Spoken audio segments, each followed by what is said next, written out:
पहला प्रश्न है, सांची स्तूप का निर्माण किसने करवाया था? ठीक है, देखिए सांची का जो स्तूप है वो सम्राट अशोक द्वारा निर्मित एक बौद्ध परिसर है। ठीक है, तो सांची के स्तूप का निर्माण किसने करवाया? ये अशोक द्वारा किया गया है। अशोक जो थे ये मौर्य वंश के शासक थे। ये कौन से वंश के शासक थे? तो ये मौर्य वंश के महान सम्राट थे। ठीक है, और जो सांची का स्तूप है ये रायसेन जिले में स्थित है, जो कि कहाँ आता है? मध्य प्रदेश राज्य में आता है। मध्य प्रदेश के रायसेन जिले में ये स्थित है।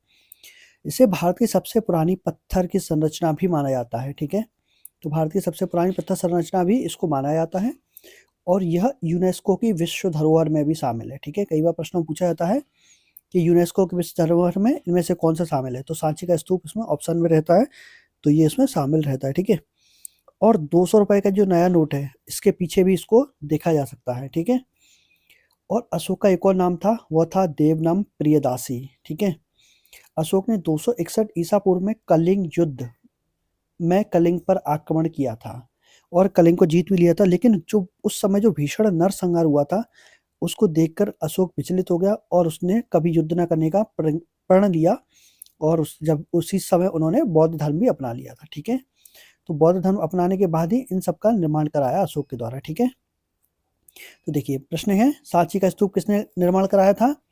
तो देखिए ऑप्शन है अशोक, चाणक्य, बिंदुसार और चंद्रगुप्त। तो सांची स्तूप का निर्माण किसने करवाया था? तो इसका करेक्ट आंसर क्या हो जाएगा? ऑप्शन है अशोक। ठीक है, तो सांची स्तूप का निर्माण किसने करवाया? तो इसका आंसर है अशोक। ठीक है, इसके बारे में पूरी डिटेल आपने पहले देख ही ली है। चलिए अगला प्रश्न देखते हैं।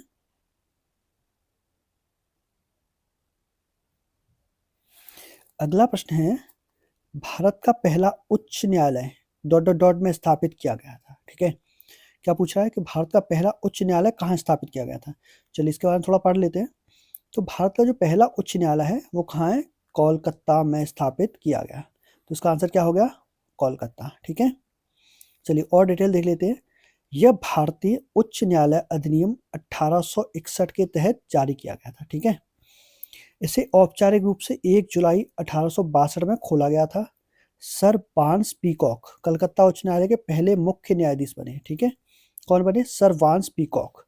लेकिन न्यायमूर्ति शंभुनाथ पंडित कलकत्ता उच्च न्यायालय के न्यायाधीश के रूप में पद ग्रहण करने वाले कौन थे? ये पहले भारतीय व्यक्ति थे। तो अगर पूछा जाए कलकत्ता उच्च न्यायालय में पहले भारतीय मुख्य न्यायाधीश कौन थे, तो वो थे शंभुनाथ पंडित। लेकिन अगर पूछा जाए कि पहला मुख्य न्यायाधीश कौन था, तो वो कौन था? सर वांस पीकॉक। तो प्रश्न क्या पूछ रहा है? भारत का उच्च न्यायालय, पहला उच्च न्यायालय कहाँ स्थापित किया है? तो उसका करेक्ट आंसर है कलकत्ता। ठीक है, चलिए अगला प्रश्न देखते हैं।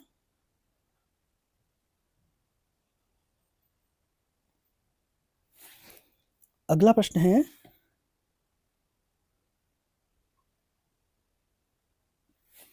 साइमन कमीशन भारत में कब आया? ठीक है, यानी साइमन कमीशन भारत में कब आया? तो चलिए देखते हैं पहले इसके बारे में। ब्रिटिश सरकार ने वर्ष 1927 यानी 1927 में भारत सरकार अधिनियम 1919 की समीक्षा के लिए गठन किया, जिसका नाम था साइमन कमीशन। जो कमीशन का गठन किया था उसका नाम क्या था? उसका नाम था साइमन कमीशन। 1928 में साइमन कमीशन भारत आया। तो साइमन कमीशन भारत कब आया? तो इसका आंसर क्या हो जाएगा? 1928। ठीक है, तो 1928 में साइमन कमीशन भारत आया।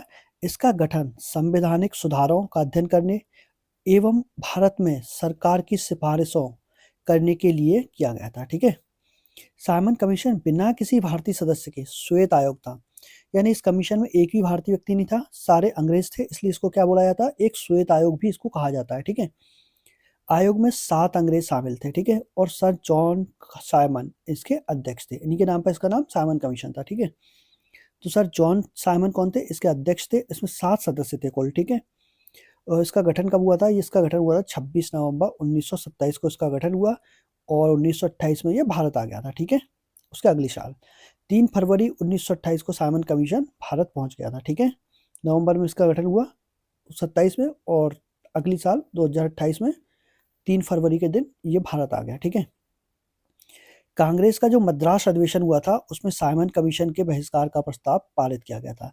तो साइमन कमीशन के बहिष्कार का प्रस्ताव कहाँ पारित हुआ था? तो ये हुआ था मद्रास अधिवेशन में। ठीक है, साइमन कमीशन ने 27 मई 1930 को अपनी रिपोर्ट प्रस्तुत की थी। ये 28 में आया, 27 में इसका गठन हुआ, 26 नवंबर 1927 में। 3 फरवरी 1928 को ये भारत आ गया और 27 मई 1930 को इसने अपनी रिपोर्ट प्रस्तुत की थी। ठीक है, तो साइमन कमीशन भारत कब आया, तो इसका आंसर हो जाएगा 1928। ठीक है, इसका करेक्ट आंसर क्या है, ऑप्शन बी। ठीक है, 1928। चलिए अगला प्रश्न देखते हैं।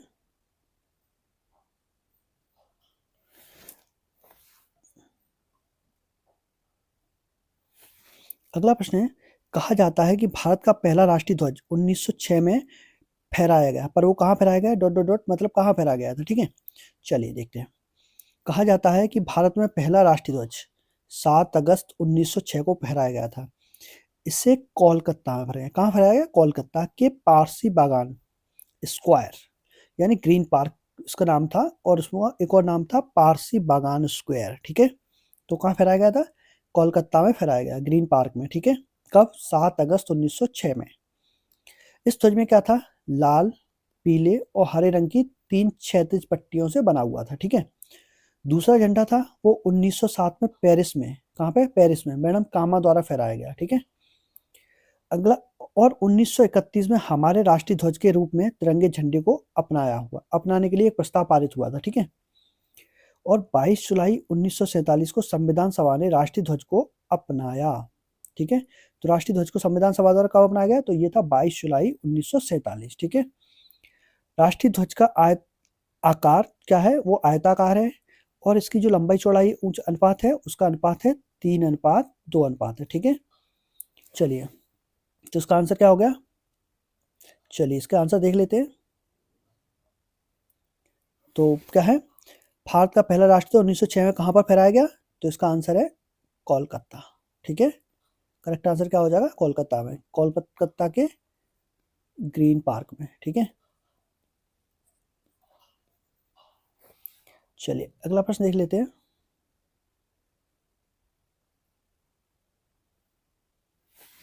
अगला प्रश्न है, मानव शरीर का पीएच स्तर क्या है। ठीक है, तो देखिए जो मानव शरीर का पीएच स्तर है वो 7.35 से 7.45 होता है। ठीक है, कितना होता है, 7.35 से 7.45 होता है। ठीक है, अब पीएच का मतलब क्या होता है, तो पीएच का मतलब होता है हाइड्रोजन की क्षमता।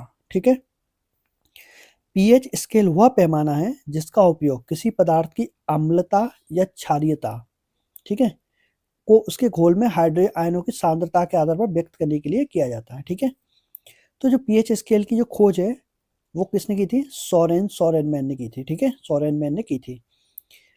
पीएच पैमाने की सीमा 0 से 14 तक होती है। ठीक है, यदि पीएच का मान 7 से कम हो तो विलेन कैसा होता है, अम्लीय होता है।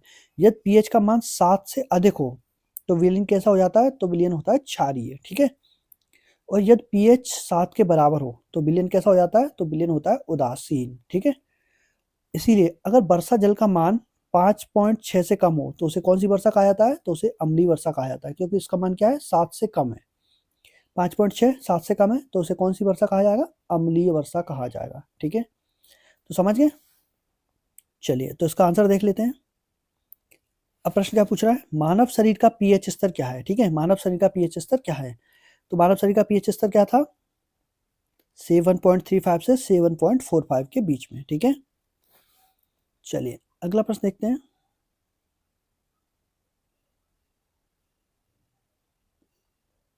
अगला प्रश्न है, प्रधानमंत्री स्वास्थ्य सुरक्षा योजना PMSSY किस वर्ष में शुरू की गई थी। ठीक है, तो चलिए इसके बारे में थोड़ा डिटेल देख लेते हैं। पहले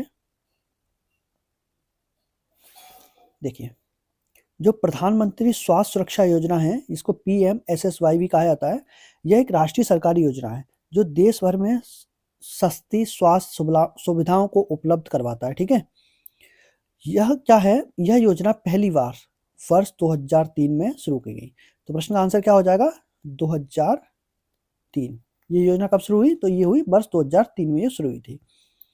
इसके क्या थे, पहले चरण में इसके 2 घटक थे। ठीक है, पहला क्या था, एम्स की तर्ज पर 6 संस्थानों की स्थापना, जो कहाँ कहाँ किए गए, पटना, छत्तीसगढ़ के रायपुर में, मध्य प्रदेश के भोपाल में, उड़ीसा के भुवनेश्वर में और राजस्थान के जोधपुर में। और अगला है ऋषिकेश उत्तरांचल में, ठीक है, ऋषिकेश उत्तरांचल में, ठीक है। इसका दूसरा घटक था वो था 13 मौजूदा सरकारी मेडिकल कॉलेजों का उन्नयन, ठीक है। दूसरा घटक क्या था, जो सरकारी मेडिकल कॉलेज थे उनका उन्नयन करना इनका दूसरा मुख्य घटक था, ठीक है। तो चलिए अब प्रश्न देख लेते हैं।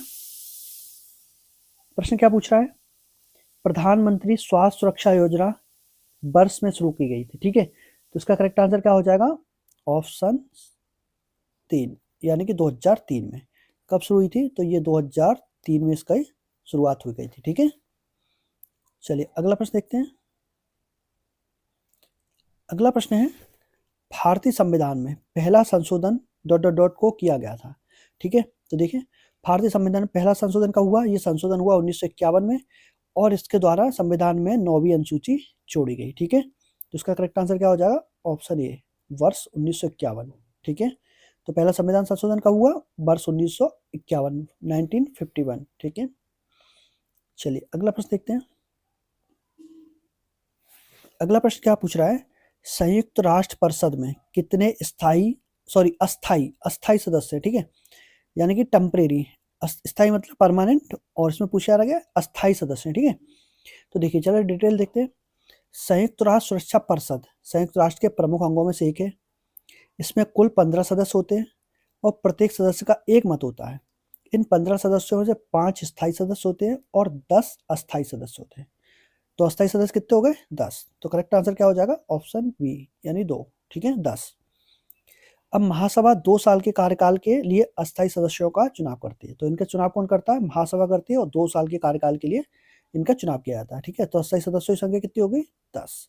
टोटल सदस्य कितने हैं, 15। 5 कितने हैं उसमें, स्थायी, ठीक है। चलिए अगला प्रश्न देखते हैं। अगला प्रश्न है, भारत में पहला परमाणु ऊर्जा संयंत्र कहाँ स्थापित किया गया है, ठीक है। क्या पूछा है, पहला परमाणु ऊर्जा संयंत्र। चलिए देखते हैं। तारापुर बिजली संयंत्र भारत में बनाया गया पहला व्यावसायिक परमाणु ऊर्जा संयंत्र है। तो इसका करेक्ट आंसर क्या होगा, तारापुर। क्या है, तारापुर। यह तारापुर कहाँ पे स्थित है, तो ये महाराष्ट्र में स्थित है। इसका निर्माण शुरू में 2 उबलते हुए पानी रिएक्टर इकाइयों के साथ किया गया था। इसका निर्माण संयुक्त राज्य अमेरिका की मदद से किया गया।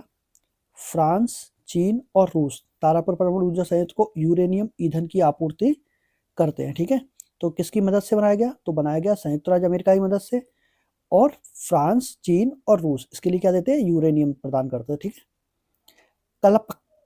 कलपक्कम में स्थित मद्रास परमाणु ऊर्जा संयंत्र भारत का पहला पूरी तरह से स्वदेशी रूप से निर्मित परमाणु ऊर्जा संयंत्र है। ये कलपक्कम है, ये कहाँ पे है, मद्रास में है, और ये पहला स्वदेशी मतलब भारत के द्वारा बनाया गया पहला परमाणु ऊर्जा संयंत्र है, ठीक है। काकरापारा है ये परमाणु ऊर्जा संयंत्र, एक परमाणु ऊर्जा केंद्र है, ठीक है। चलिए प्रश्न में देखते हैं। अब प्रश्न क्या पूछ रहा है, भारत में पहला परमाणु ऊर्जा संयंत्र कहाँ स्थापित किया गया, ठीक है। तो इसका करेक्ट आंसर क्या है, तारापुर, ठीक है। चलिए अगला प्रश्न देखते हैं। अगले प्रश्न में क्या है, आरटीआई अधिनियम कब लागू हुआ। क्या पूछ रहा है, आरटीआई अधिनियम कब लागू हुआ। तो चलिए इसके बारे में थोड़ा डिटेल देख लेते हैं। देखिए सूचना का अधिकार, ठीक है, राइट टू इंफॉर्मेशन, ठीक है, एक ऐसा उपकरण है जिसका उपयोग भारत का प्रत्येक व्यक्ति ऐसी जानकारी का पता लगाने के लिए कर सकता है जो उसके जीवन को बेहतर बना सके, ठीक है। भारत ने वर्ष 2005 में सूचना का अधिकार अधिनियम की शुरुआत की। तो कब की गई से शुरुआत, 2005 में, ठीक है। सूचना का अधिकार अधिनियम 2005 में सरकारी सूचना के लिए नागरिकों के अनुरोध का समय पर जवाब देना अनिवार्य है, ठीक है। यह अधिनियम भारतीय संसद द्वारा 12 मई 2005 को पारित किया गया था। इस अधिनियम को 15 जून 2005 को राष्ट्रपति की स्वीकृति मिली, ठीक है। 12 मई 2005 को यह पारित किया गया, ठीक है, और 15 जून 2005 को राष्ट्रपति की स्वीकृति मिली और अधिनियम 12 अक्टूबर 2005 को लागू हुआ। तो कब हुआ, अक्टूबर 2005 यानी 12 अक्टूबर 2005। मजदूर किसान शक्ति संगठन, यह वह संगठन है जिसने आरटीआई अधिनियम को पारित करने में महत्वपूर्ण भूमिका निभाई, ठीक है। तो किसने निभाई, मजदूर किसान शक्ति संगठन। तो आरटीआई अधिनियम कब लागू हुआ, 12 अक्टूबर 2005। ठीक है, चलिए इसका करेक्ट आंसर क्या हो जाएगा? ऑप्शन डी, अक्टूबर 2005 में। कब हुआ था? 12 अक्टूबर में। ठीक है,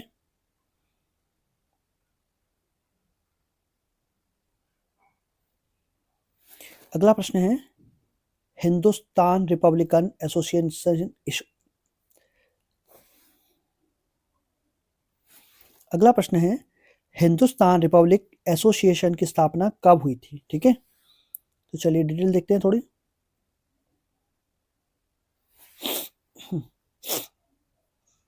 तो हिंदुस्तान पब्लिक रिप चलिए हिंदुस्तान रिपब्लिकन एसोसिएशन 1924 में गठित एक क्रांतिकारी संगठन था। ठीक है, इसका गठन राम प्रसाद बिस्मिल, सचिन नाथ सन्याल ने किया था। हिंदुस्तान रिपब्लिक एसोसिएशन के प्रमुख नेता कौन थे? तो इनके नेता थे चंद्रशेखर आजाद, राम प्रसाद बिस्मिल, अशफाक उल्ला खां, ठाकुर रोशन सिंह और राजेंद्र लाहिड़ी। ये इसके प्रमुख नेता थे। ठीक है, यह अंग्रेजों के खिलाफ राष्ट्रीय स्तर पर पहला क्रांतिकारी आंदोलन भी था। ठीक है, काकोरी षड्यंत्र में हिंदुस्तान रिपब्लिक एसोसिएशन से जुड़ा था। अंग्रेजों ने क्या किया? काकोरी षड्यंत्र में शामिल होने के लिए हिंदुस्तान रिपब्लिक एसोसिएशन के नेताओं को पकड़ लिया और उसके दौरान राम प्रसाद बिस्मिल, अशफाक उल्ला खां, रोशन सिंह और राजेंद्र लाहिड़ी को 1927 में फांसी दे दी गई। 27 फरवरी 1971 को चंद्रशेखर आजाद ने खुद को गोली मारी, ये कहते हुए कि मेरा नाम आज़ाद है, मैं आज़ाद था, आज़ाद ही रहूंगा, मैं कभी अंग्रेजों के हाथ नहीं आऊंगा। ठीक है, तो 27 फरवरी 1931 में चंद्रशेखर आजाद ने भी खुद को गोली मार ली थी। ठीक है, चलिए प्रश्न देख लेते हैं। अब प्रश्न क्या पूछ रहा है? प्रश्न में है हिंदुस्तान रिपब्लिकन एसोसिएशन की स्थापना कब हुई? तो उसका करेक्ट आंसर क्या हो जाएगा? 1924, ऑप्शन सी। ठीक है, 1924 में इसकी स्थापना हुई थी। ठीक है,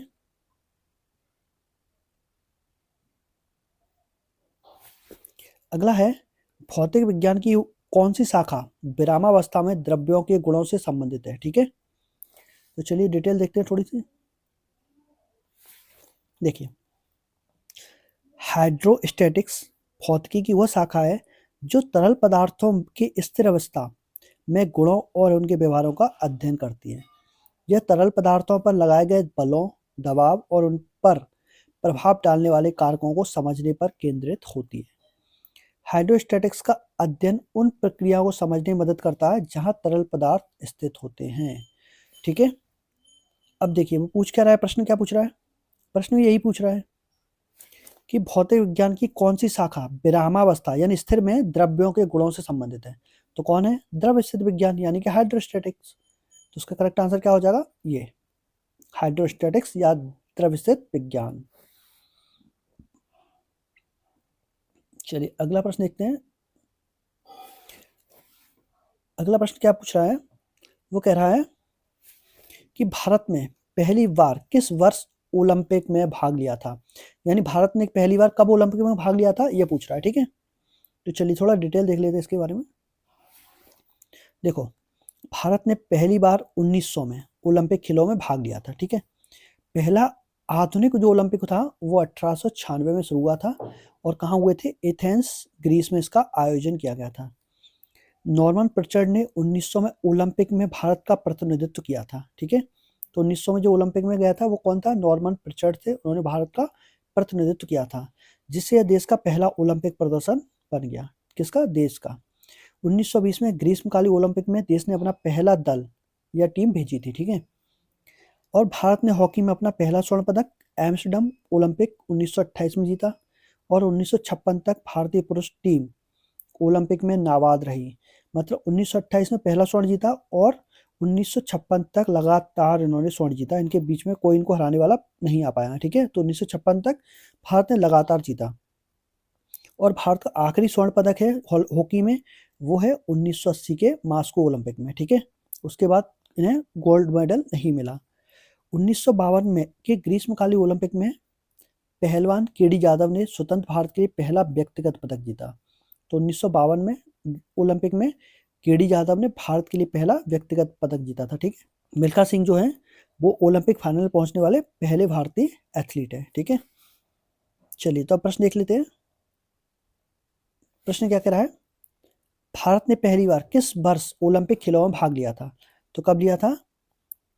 1900, ठीक है। करेक्ट आंसर क्या हो जाएगा? ऑप्शन 1900 में, ठीक है। चलिए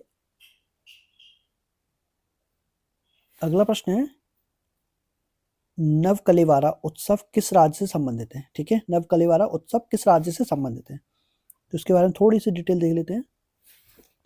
देखिए, नवकलेवारा ओडिशा राज्य में मनाया जाने वाला एक त्योहार है, ठीक है।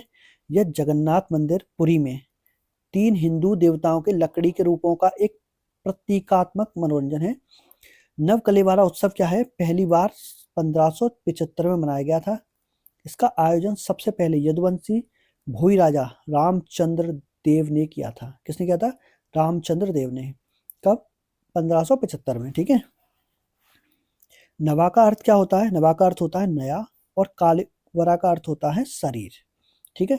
तो नवकलेवारा शुभ दिन के आधार पर 8 वर्ष, 16 वर्ष या 19 वर्ष में मनाया जाता है।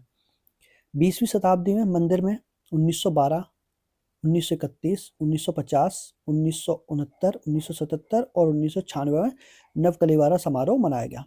पिछला जो समारोह उत्सव था वो कब मनाया गया? ये 2015 में मनाया गया है, ठीक है। चलिए तो इसका देख लेते हैं, प्रश्न में क्या पूछ रहा है। ये पूछ रहा है कि नवकलेवारा उत्सव किस राज्य में मनाया जाता है? तो कहाँ मनाया था? पुरी, उड़ीसा, ठीक है। जगन्नाथपुरी, उड़ीसा। चलिए अगला प्रश्न देखते हैं। अगला प्रश्न है, प्रथम पंचवर्षीय योजना का मुख्य फोकस क्या था? ठीक है, तो चलिए देखते हैं थोड़ी डिटेल। तो प्रथम पंचवर्षीय योजना थी, ये 1951 से 1956 के बीच में सक्रिय थी, ठीक है। यह योजना कौन थी? ये योजना थी हैरोल्ड डोमर मॉडल पर आधारित थी, ठीक है।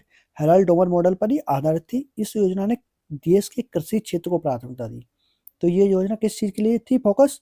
तो मुख्यतः यह इसका कृषि क्षेत्र पर आधारित थी। जो अर्थशास्त्री के.एन. राज थे, उसे इस योजना का वास्तुकार के रूप में जाना जाता है। यह सरकार के लिए अर्ध सफल रही, मतलब हाफ सक्सेस रही। और प्रथम पंचवर्षीय योजना का जो लक्ष्य वृद्धि दर था वो था 2.1% वार्षिक सकल घरेलू उत्पाद था, ठीक है। चलिए अब देखते हैं प्रश्न।